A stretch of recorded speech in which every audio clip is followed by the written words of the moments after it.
You're listening to Who's Hot, the UK OCR podcast where Wil Chung, along with elite racers Becky, Neal, Chris Shipley, and the occasional special guest, discuss the UK OCR series and other important races in the OCR calendar to find out who's hot.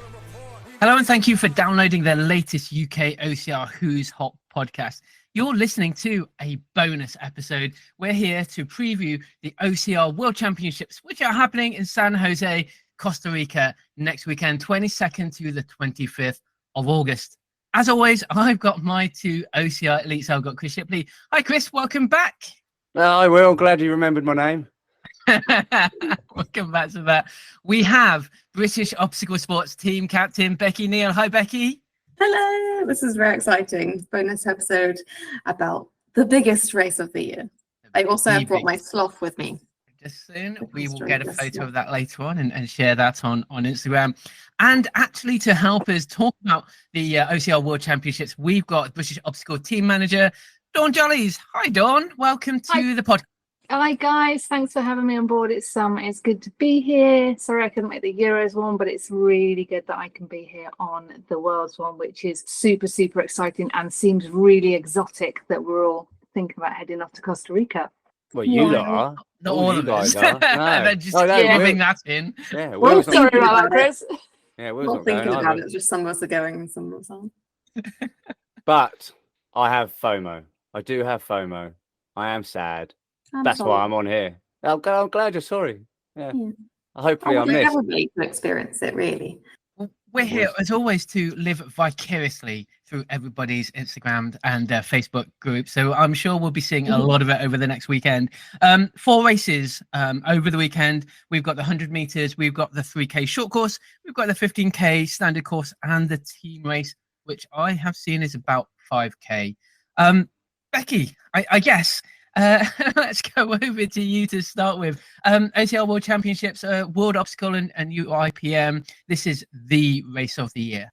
That's right. So it literally could be all of the countries from around the world. Last year it was hosted in Belgium for the inaugural event hosted by World Obstacle or FISO. And we had, I remember in the race that I was in, there was over 60 women from different 17 countries, and that was just in the pro women's wave. There were overall many more athletes than that. Now we're moving to a different part of the world.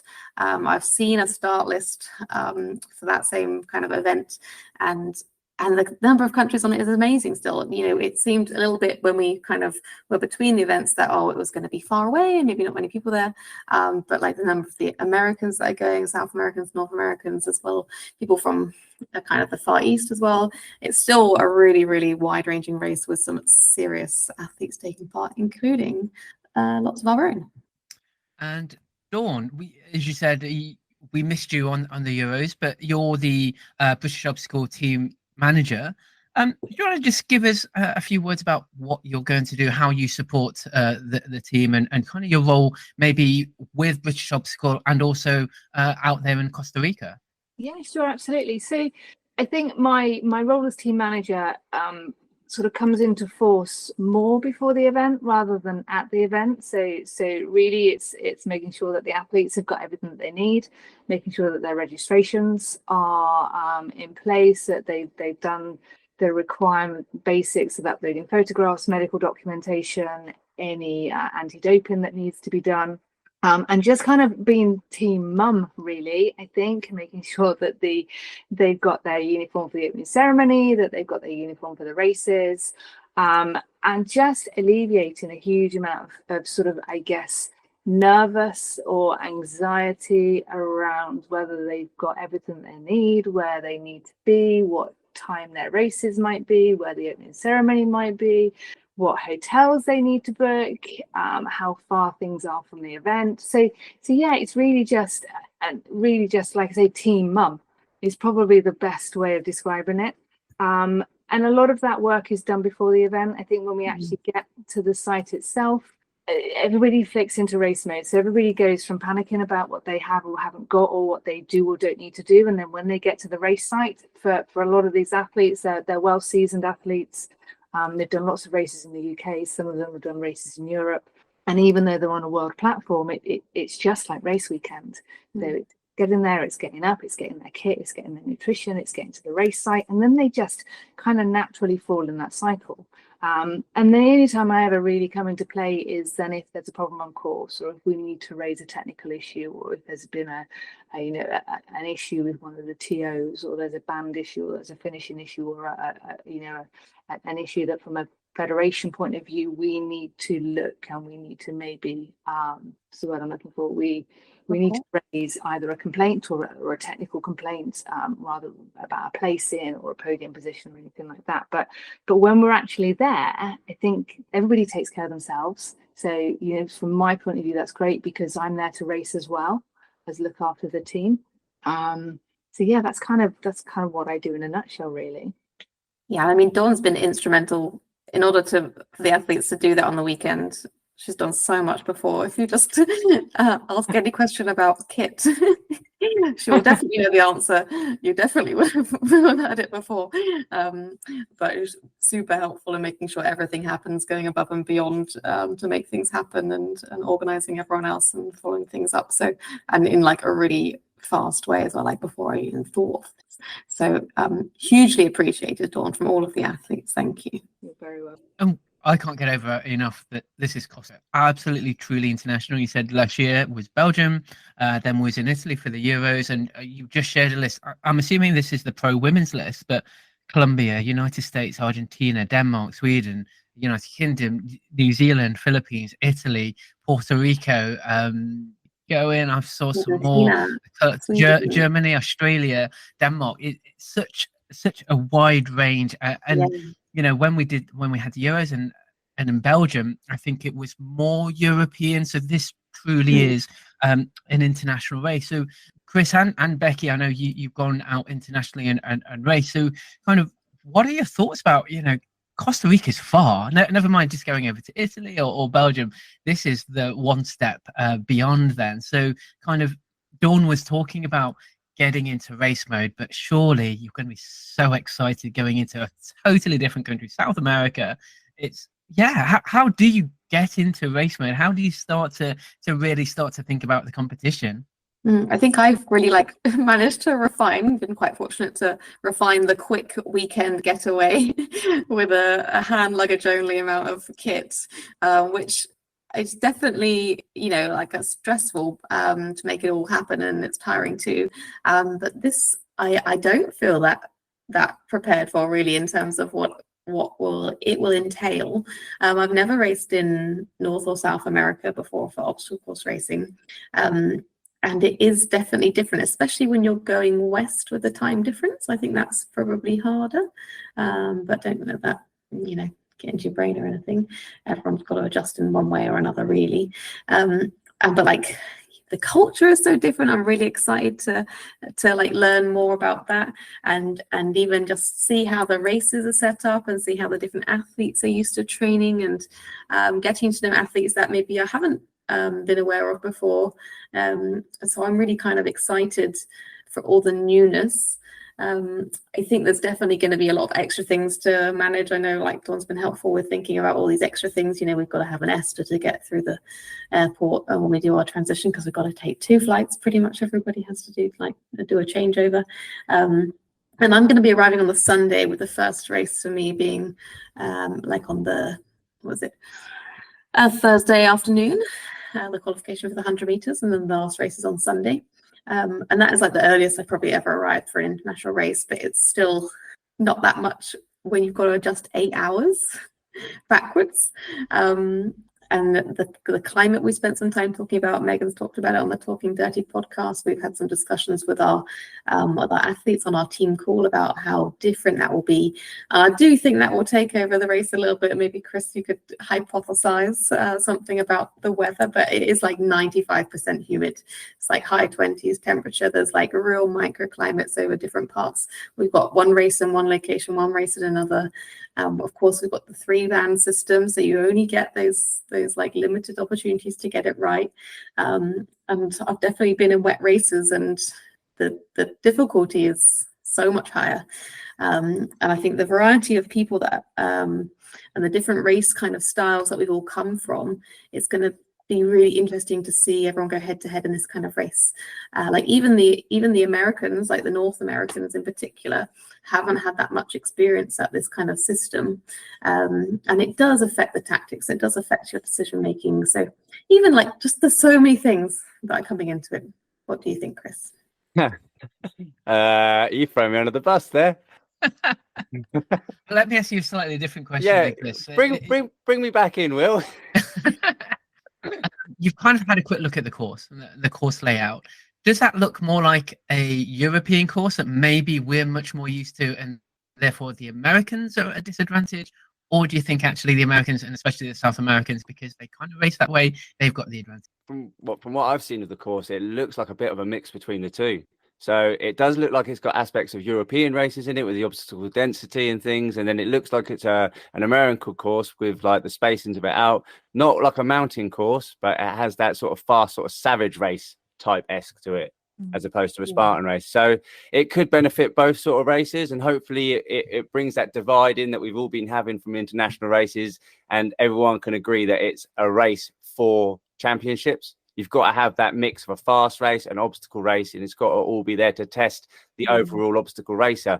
I mean, if you wanted to race a technical race, you can race a technical race, not a championship race. So hopefully this is what tests it. It's the test that is what needed. It does seem well-rounded. There's also quite a few carries. No, there seems to be a lot of carries, carrying coffee bags, carrying bags, which are basically the same, but... That yoke one looks quite interesting as well, because that's strength and the balance there, isn't it? It's great. We have that at Nuclear Champs. We had it at the Adventure World Champs a couple of years back when the UK hosted it, the yoke carry. Obviously, this will be slightly different. I imagine they'll be carrying some sort of heavier weight, hopefully, and not some sort of... What was that at Nuclear? Ball on a chain or something? Remember? Yeah, they're really long. It's a great obstacle. Great obstacle. It's really odd, really out of balance. A different kind of carry, something that you're not usually used to in obstacle racing. So we'll talk about the obstacles in a bit. Sorry for the sidetrack, but I also remember Toughest do one, don't they? And it's a tube, isn't it? And is it water going from side to side? Becky, you can't remember that one, but it's definitely a long tube. Yeah, it's definitely not often we do that kind of obstacle. But yeah, I mean, Dawn, you've seen the terrain on the map as well, and so we've had a talk with the team about it as well. So underfoot, I don't think it'll be too challenging, so that might kind of help us with some of those carry obstacles.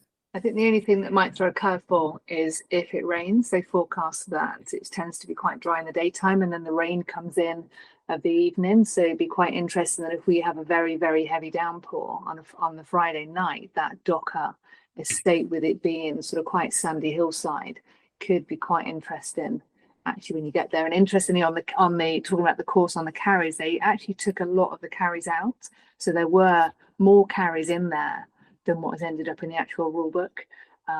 So that's quite interesting. And that yoke one, if you're quite short, it'll be interesting to see how long the straps are and actually whether you can get them off the ground. And the men and women have the same weights. There aren't different weights for men and women. Under 16s don't have to do the weights. So, Chris, you've raced nationally, internationally, Europe. You did Italy.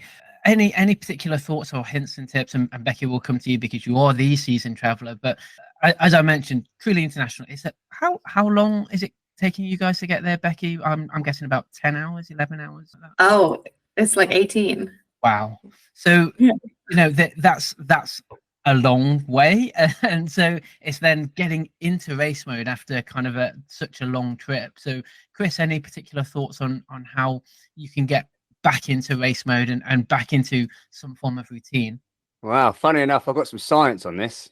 I listened to a podcast the other day, and the good thing that you really sort of need to do is try and get used to the sleep change. Now, what athletes should have been doing prior to this is trying to adjust their sleep clock, because your body clock runs at a certain time. So you want to try and change that early on to try and get that sort of state back to like how it will be when you're racing, because you're going to be in a different time zone. So racing at that different time will be different on the body. So you want to try and just trick your body into having a different start and finish time to when you get up to it, sort of falls in line with race. But it's really difficult when you travel overseas. I mean, this one's going to be particularly difficult because having that 15K in a different venue, I don't know how easy it is for people to get out there and do a bit of pre-rigging just to see the course layout and things. So that's going to be the biggest challenge I think the athletes are going to have.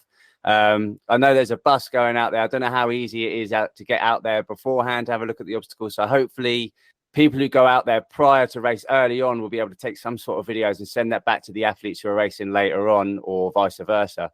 But other than that, it's just stay chilled, stay hydrated, and just get on with it and have a great time. We may well have a man on the ground this weekend in the coffee state. I bet it. Yeah. I bet it's not our best coffee drinker in the UK, is it? No, it's El Presidente. Ah, Mr. Burton. I suppose his pictures is going out already, isn't he? Him and the family. Yeah, but they do coffee tours, and we probably will be getting some coffee. Yes, like you say, back to the favourite coffee house of all school course races. Which one's that? Ethos. I was going to say something more useful. What, you mean my science wasn't useful, Becky? Oh, it's funny because I've actually been marking my students' work on that today, about telling how to adapt to sleep and the travel for competition and training camps abroad. What I get? Did I get an A? You mean, did you get a 70? Huh? You can have a pass. It's 40%. Better than what I got GCSEs anyway.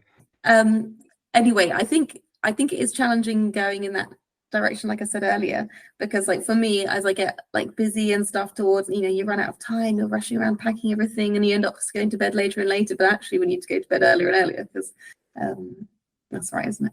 Because they are behind us. Yeah, they're 8 hours behind. So we've taken a slightly different approach. We've taken the approach of shifting our trainings. Normally we would train, so we've been shifting our training and running 4 or 5 o'clock in the afternoon. Yes. Theory that West, they say West is best, don't they? So you kind of think, well, to us, if we're now at 8 o'clock in the morning Costa Rican time, which is likely when the waves start going out, our mental head, that puts us at 4 o'clock in the afternoon UK time. So if that's when our body is used to racing and training and doing that kind of stuff, that's the way that we've tried to do our adjustments. Yeah, that's exactly what I just said, just more elegantly.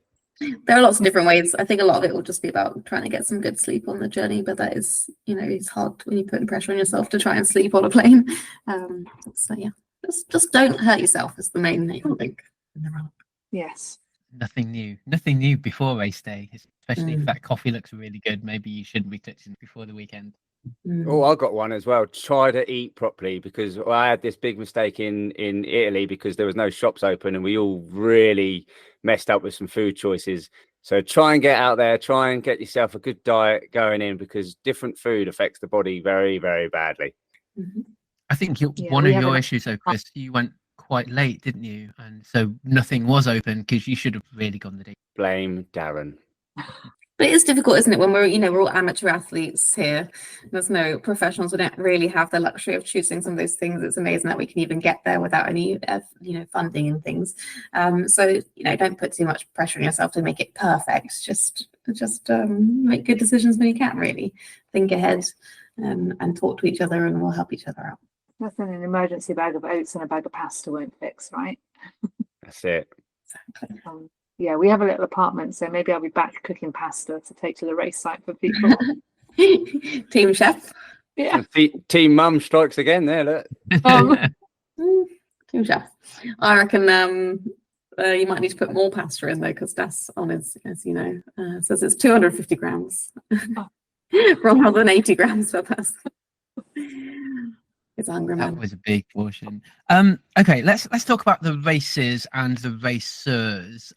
We start the weekend, or just before the weekend, we start with the 100 meters. So Dawn, have you got the list? Let's talk about who is joining us for our 100 meter races. So we have got 12 people taking on the 100 meter course, which is amazing.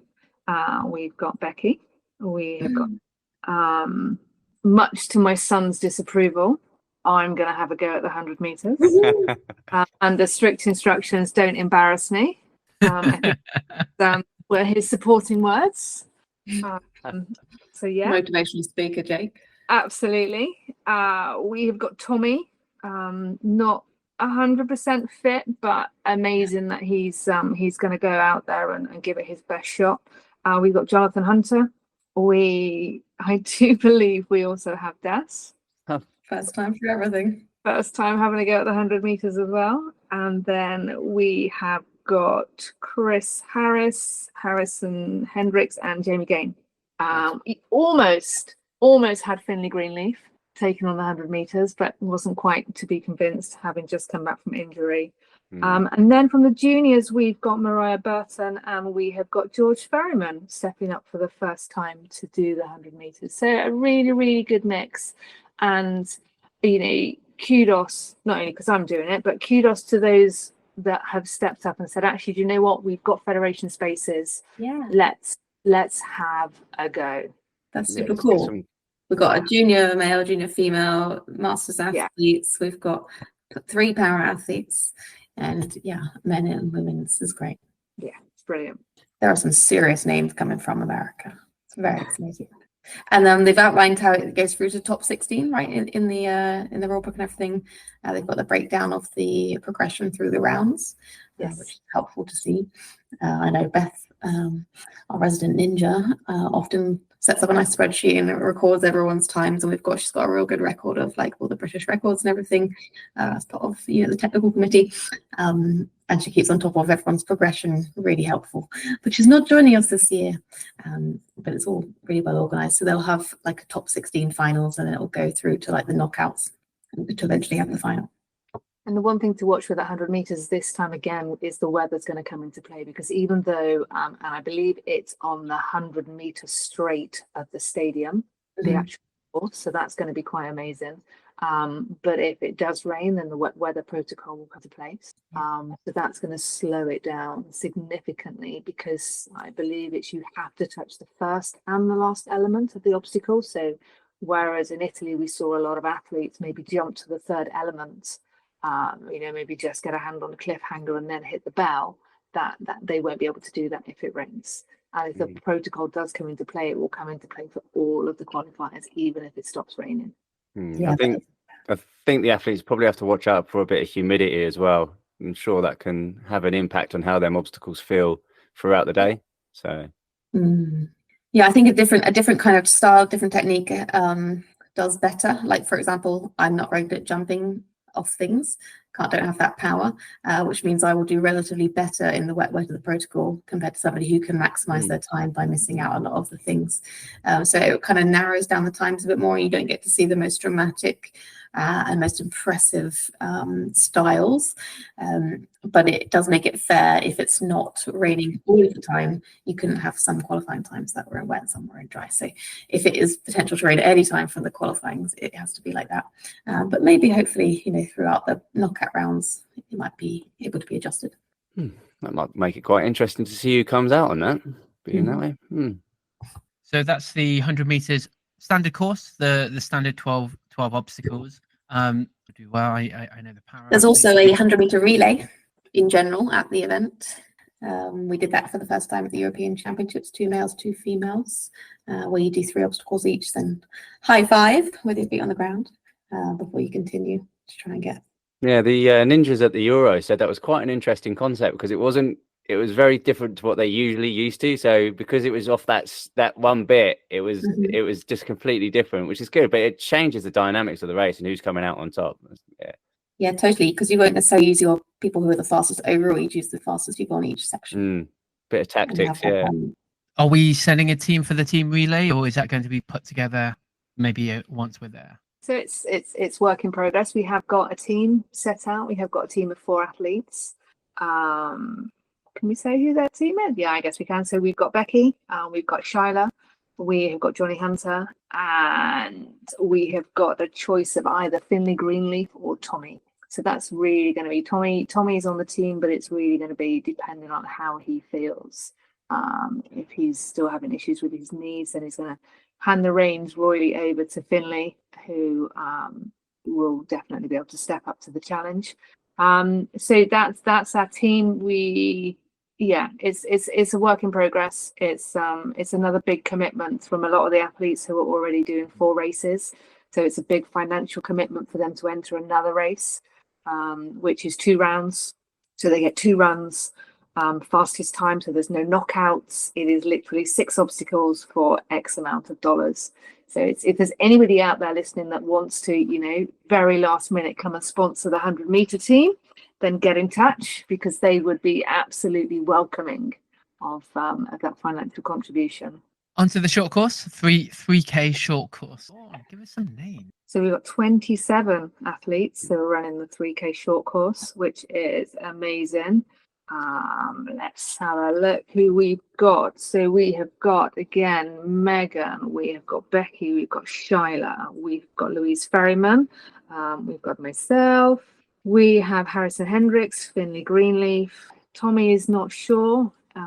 He was meant to be doing it, but again, not sure on fitness because of his knee injury. We've got Johnny Hunter, Jamie Gain, Chris Harris, Das. I do believe James Burton was a late sign up for the 3K short course. We've got Alex Young, who we were trying to discuss getting him to run elite, but he is absolutely gunning for that age group podium. Yeah, he's been working really, really hard for that. Yeah. I've been talking to him over the year, and that's been his main goal. So yeah, don't persuade him. He's going after that. It's the right pace for him to be. Definitely. We have got Stuart Jeffrey, who's going to probably be trying to lay a time down faster than his son. I don't think he's got any chance of that. Not going to happen. Sorry, Stu. We got Tim Kirk, and we've got Jamie Stevenson. And then junior-wise, we've got Jake Jollies, we've got Cameron Young, Harry Jeffries, Henry Ferryman, George Ferryman, Joseph Pickering, Mariah Burton, Sophie Pickering, Sophie Jeffries, Izzy Young. So the Ferrymans, their first time at a major championship, so that's very exciting. And I think Sophie and Joseph Pickering as well, the first time we're going to see those guys at a representative championships as well. So, and also Sophie Jeffrey, I think she was too young to compete last year. It's her first time at a major championship. So lots of firsts, which is really exciting. Some top names there. And it's going to be really special, like starting and finishing in the national stadium. Like this is the national stadium of the whole country, with seating all around, a football pitch in the middle, a proper track inside the city, like in a park, and there will be spectators, and like the rest of the team, of course, will be kind of watching everyone as much as we can, and it will feel pretty special. I think I've been racing for over 20 years, and I've never competed in a stadium this big before, so like it is special, and it is going to be like a really cool memory, no matter how people do. I think. So just to mention, in that 3K short course, we have got Becky and Shyla and Das, who are competing in the elite field. Nice. Very exciting. I didn't compete yet elite in Belgium at 3K. I was focusing on the 15K. So this is actually my debut 3K World Championship. Nice. So starts and ends in the National Stadium, as you mentioned, Becky. Out towards, I guess, the fields and the greenery of the stadium area. Really great obstacles. We see the rule book, but I think all the coffee beans, of course, is going to be out there. Atlas carry, bananas. Anything that scares you, or anything that scares the team, I guess, or do we think that this is almost, your standard, again, European style course, and actually we're pretty much set up for it and ready to go? I'm confident in the team. I think they're confident in themselves. We do actually have a few athletes who haven't had exposure to like the European Championships before, so there will be a couple of people who probably it does feel very new to, and I think everything's very different every time you do a race. But I've never raced with the bananas before. The little bananas, the new ones from Toros, similar to what Top Horse have. And these have got all the grab rules, of course, and the banana is probably a contentious one, or a risky one, a bit like the nunchucks are in the old thumb. So hopefully there's no bananas that will kind of break anybody's hearts. But there's quite a lot of ropes. We've got things like the cheese board, and we have seen those things before. I think the high to low Taurus rig is shorter than what it is, because it says high to low, not low high low. So it's going to be fast. Getting on obstacles, getting off obstacles will play a part in this race. Yeah, I mean, going through it, Chris, I see some of these obstacles which we know very well. We've got firefighters, we've got the Taurus rig, skitches on there, Stairway to Heaven. So I think we as a nation are quite set up, humidity and weather aside. Bananas, Becky. I have done the bananas once, the Oh, only yeah. time, and then I fell off Funky Monkey or whatever it was. It was toughest mudder the other times. But yeah, Chris, I mean, what are your thoughts about the course and the obstacles? I mean, they all look really, really good. We was all a bit in the dark with knowing what was going to come out, so it's really good that we can see some of these things, and it's good that they've brought over Torres as the main sponsor, because it seems to be like the obstacles that we really want to see. Nothing seems too new. Everything that I've seen seems to be what they had at the European Championships, so they brought them over, and they're obstacles that we've all done before. I think they brought things that have been seen in other championships and things that we can all do and get on. So yeah, it looks like a really good one. Lasers out there. Everyone's been practicing laser. Is it the laser that we've had at the European Championships? So it's the rapid fire one. And with the humidity, I know that Mo struggled like heck when he had all his sweat dripping in his eyes. So I think that's going to really play a point in shooting that target right. But no, it looks really good. Hopefully, I mean, I've heard it's quite dense, this obstacle. What's the obstacle sort of count? I counted for the short course there's 11 suspension obstacles that you could lose a band on, and for the standard course there's 14 suspension obstacles that you could lose a band on. And what about overall number of obstacles? Oh, I haven't counted them. I think off the top of my head it's something like, I think there was 17, I think, in the short course. I think off the top of my head 17 or 20 in the short course. Obviously less for juniors, and I think about 28 or 30 in the standard. Yeah, it's going to be interesting to see how they bring them in, because obviously this is going to be a completely different build type to what we see in Europe, because I'm sure over in Costa Rica they don't have the same scaffold system as they do over in Costa Rica. It's probably a little bit more basic and a little bit unsafer, probably. Just assumption, yeah. So it'll be the basic sort of structure, but it may be slightly different. So the gaps might be different. The distance between different holes might be different. So although it's very similar, it might be slightly different. So it's going to be really interesting to see how the build is, because this is across the world. So the build quality is going to be different. That's where it's going to be a bit of a change.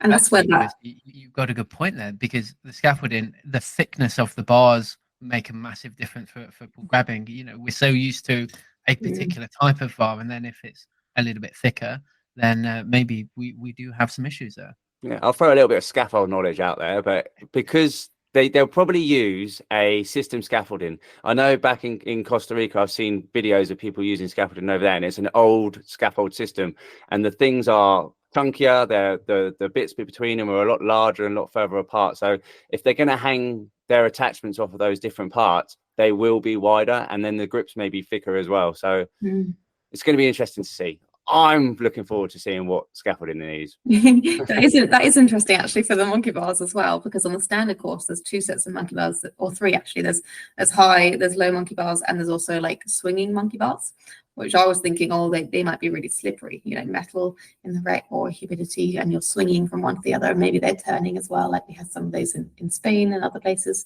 Like that seems slippy. But if they're wider, that's even harder, as in thick, like hold bigger in your hands. Like I find that difficult.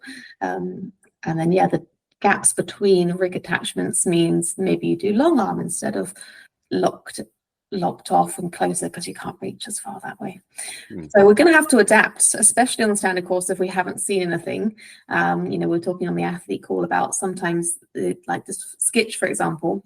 We don't know like how long that is, whether there's a thing in the middle. They don't even say whether it's a bell or whether you go over the line. It's like it could be either.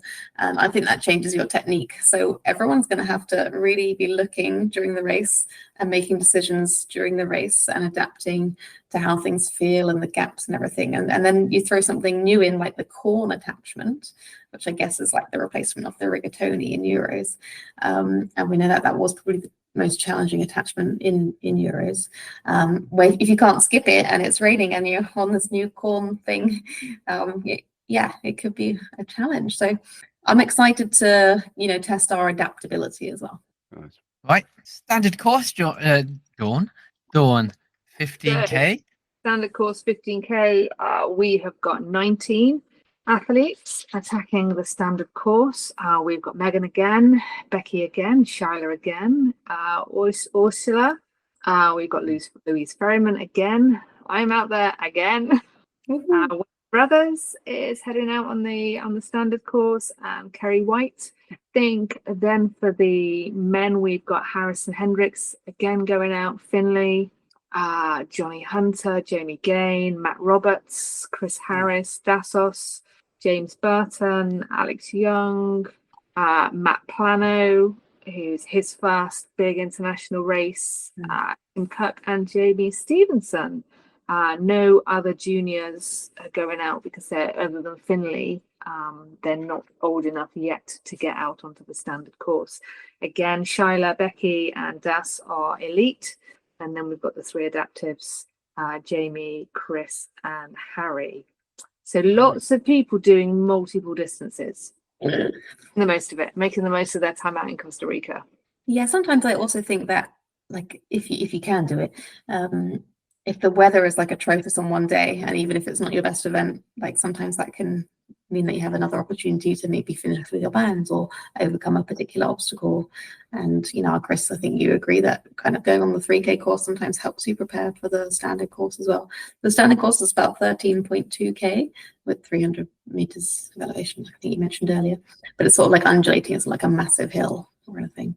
And the terrain looks quite like hard packed trail or muddy gravity trail. Yeah.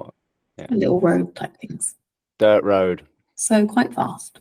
It did look, when I looked at the elevation, it was kind of an uphill and then a downhill overall with those undulations. So it's looking good. It does look fast. But Dawn, you said around about 28 obstacles, and then it's the band system again, Becky, with did you say 11 penalty? 14 on standard. Then there's also mandatory obstacles, and there's also infinite attempt obstacles, like walls and balances. I think the strength obstacles will come into play. There's a lot of balance obstacles as well, sort of weird stepping stones over tree trunks and things. So it'd be interesting whether they're fixed down to the ground or whether actually they are literally just stumps that, you know, breakers if you're not concentrated and not careful. So I think the balance, if it is quite fast, I think the balance is going to come into play and potentially catch people out. And the strength, those coffee bags, if it rains, are probably going to be really heavy. No. Sandbags, I think, will be worse in the rain. And I've just seen those tree stumps. They look fun, and unless they do fall over. And then Becky, I think probably one of your favorites here is zigzag balance. You love a balance beam. I do love a balance beam. Prefer slackline actually, but yeah, balance beam is great. There are quite a few of those, and I think it will be, you know, fast. And if your heart rate's higher because you're kind of quite warm, because you can't evaporate your sweat because it's so humid, then it might be hard to kind of calm down and focus on that. But I think I also might get like mud and coffee kind of juice or whatever's in the bags all over me, so I might just like it might be a bit sleepy. That's going to love that at the end of the night, isn't he? Don't wash, Becky. Yes, hopefully it could just go straight into my bloodstream and make me run faster as some caffeine. I don't think that's how it works. Yeah. I see monkey bars, swinging monkey bars as well. Yeah, that's the slippy looking one. Oh, another one for Becky. Yeah, I've got my sloth hands on. There they are. I can't straighten my fingers, so it helps holding on. There's Volcano, which is basically a Spartan Olympus. The rope climb, the stairway to heaven, you know, that could be pretty big. We've got the spinning wheels that we've seen before at Euros. They're quite fun. We will get wet. There's a submersion, like a dunk one. There's also a traverse across the lake. There's also a rope traverse, like a horizontal rope traverse. So those things really do add up. If you have a long traverse, like at Worlds last year, that was pretty long. It can really blow up your forearms before you do something afterwards, even if it's just laser shooting. And I was listening on Talking Dirty, and when they interviewed the girls on there, that they said that even over like a mile or like a kilometer, you're going to have an obstacle every mile or kilometer. So that's really, really good. I mean, you need to be hitting those paces fast and then getting into an obstacle. So we know that it should be quite spread out and quite, you know, good to get on. I wonder whether there'll be any extra surprises for any sponsors. No, they did say, I did ask in delegate chat whether there was going to be any extra little sprinkling surprises in there, and they did say not. But it is interesting, the Italian team have been very instrumental in the build. and I think the hanging attachments are being taken from the stadium out to the docker Yes. for the race. So there is some crossover. I was wondering that myself, yeah, because obviously it's this is a completely different thing, having two different locations for especially an international race. It's kind of, I don't know if whether it's going to change the game up a little bit or make something that we're going to see in the future, because it's good to have the opportunity to run a different course, because it gives you the opportunity to have a different course. You've got the chance to have a more cross country style race, and then you've got the chance to have that stadium flat obstacle dense race as well. So it could be something that's really, really good, or it might not be, but we'll see. Well, I think that's what the 3K races at Euros weren't convinced by in Italy this year, because there was so much elevation on the 3K race and they couldn't display their 3K abilities. So having the separate locations enables it to really maximize what those types of events are for. And I think, like, reflecting back on the Tough Mudder and Alula, where we all got on buses together and we all got taken to the venue together from like the airport, and we all camped together and stuff. It was a real experience. Like, you felt like a really high level athlete by kind of going together on a bus, even if that seems like, oh, why would I do that? You're part of the event, and like, no one's going to start the race if the whole coach isn't there. Like, you're already in the event if you're going on the bus and stuff like that, so you don't need to worry about, if you prefer to drive or something. I'm sure that is part of the experience. And spectators are going to be able to go on the buses as well, as long as they kind of book a spot. So hopefully there'll still be a buzz there, and I think there'll be a lot more kind of more local athletes perhaps taking part on that day. Let's just hope they got air conditioning. We've all been on holiday buses with no air conditioning. Got my phase change material hopefully arriving. And we have the team race, and I see on the course it's about 5K. So is that on? Is that in San Jose or is that in Doja? So the team race is back at the stadium. So you'll see half in the stadium. I think there'll be the 3K element in the stadium, and then we go out into the national park that's outside. So I think they said total distance is around about 6K. So I would expect it's going to be a little bit more traily when we go out into the national park, through little bits of woodland. So that'll be quite interesting. Then they bring in the team elements like the floor is lava, the sloth carry, the team carries, all of that kind of stuff, the tire carries, all the really fun elements to it. So we've got 3 national teams. We have got the men's team of Das, Finley and Alex. So that should be nice and fast. We've got our ladies of Becky, Lou and Shy, which, again, another really strong team. And then we've got an adaptive team of Jamie, Stu Jeffrey and Johnny Hunter. So that's really good. And then we've got the non-national teams going out. We've got 2 junior teams going out, and then we've got a golden oldies. I think we worked out our collective age is 160, which is mental when you think of that actually you've got a sport on a world stage where 3 people collectively at 160 can go, and it doesn't happen in a lot of other sports. So that's brilliant. So that'll be, I think both the women and in fact we've got podium potential for all 3 of our national teams. I think a really, really good mix of athletes. Oh, that's exciting. Especially, it's not out of reach for sure. We're all going to be going for it, and I think by that point we'll be quite familiar with the stadium. And the women's team came 6th at Euros. I think the men's team were just behind that, and then of course the para team on the podium. Oh yeah, that was me. And the other 2, Darren and Jamie. So we're definitely going to be aiming high. What's good about this is it's a lot shorter than what we had at Euros. Euros was 10K with so much elevation. This is 5K, did you say? That's a lot quicker. So, that means you have to have great communication. You have to, maybe there has to be a leader, or you have to decide beforehand how you're going to do things. I know our men's team trained together this week. They spent some time at Wild Forest working on the different obstacles together, working about how they were going to work with each other, who was going to do what first. And that's, something we want to grow throughout the year towards next year's championships. But hopefully, the extra kind of time that we have a little bit beforehand this time round means we can all really communicate that. And me and Shai were on the same team earlier in the year. I've run with Louise before as well, so I'm pretty confident that we can have a good showing there as well. Communication is key. I've been told that. Got a few other kind of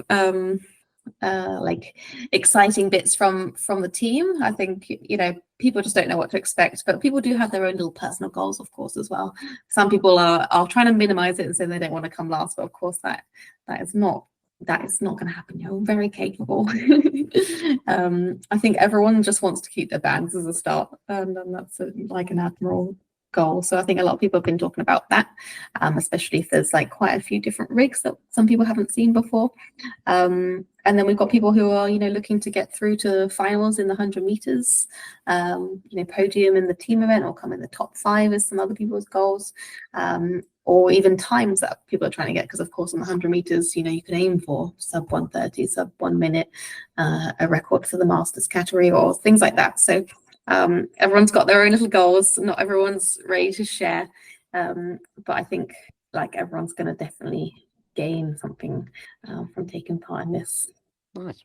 I'm just going to give a quick shout out to Ramsey as well, because Ramunis is going out there, and although he's not part of the UK team, he's always a part of the UK team. So he's going out, he's doing some crazy flight schedule, but good luck to him as well. We'll give him a cuddle even if in his Lithuanian kit. Yeah. We've got, of course, our exciting new kit that we debuted this year. You'll see us in the opening ceremony wearing our nice new shiny technical t-shirts. Yeah, these are the updated versions as well, aren't they? Mm-hmm. Yeah. For the weather. Great, guys. Thank you very much. Dawn Jolly's British obstacle team manager. Thank you for joining us. Thank you for talking through the obstacles and through our races. I want to say personally, good luck to yourself and to all of the races. You can find Dawn on Instagram at Dawn Jollies. Of course, you'll be able to see a lot of the coverage through the obstacle, through World Obstacle, but also through British Obstacle at British Sports.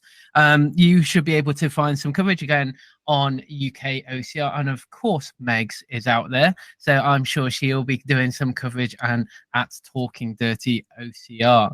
My thanks to Chris for being with us once again. You can find him at British Obstacle Sports. I always represent at UK OCR, and I'm going to leave you of our team captain Becky Neal.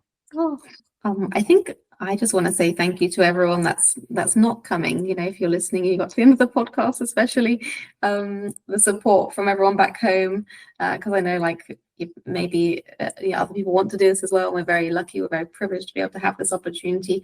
So thank you for the support from everyone who isn't able to make it or didn't qualify this time. It really helps us. But I think there has also been a lot of dedication from the team who are going to make this happen. So well done to everybody who's made it this far. And I think we're going to have an excellent adventure together, and memories forever. And I'm confident that we can have some excellent performances too. So really excited to see what the team can do this year. Good luck to every single athlete representing the UK. We'll see you in Costa Rica, and then see you at the next one. Definitely. Good luck, everyone. Yeah. Bye. See you all out in Costa Rica. Ain't no glory for the faint of heart. We all stars, win or lose, we don't play the part. And when the going getting tough, I get to going hard. You bring your best and you know I'ma tear them apart. We ready survival, rival. I ain't got no time for anyone who ain't put in the work that I do. You ain't heard about it, think I'm gonna remind you. I've been out here doing what I say is what defines you. This is our time, hands to the sky. You already know, I ain't gotta tell them why. Hands to the sky, this is our time. You already know, I ain't gotta tell them why.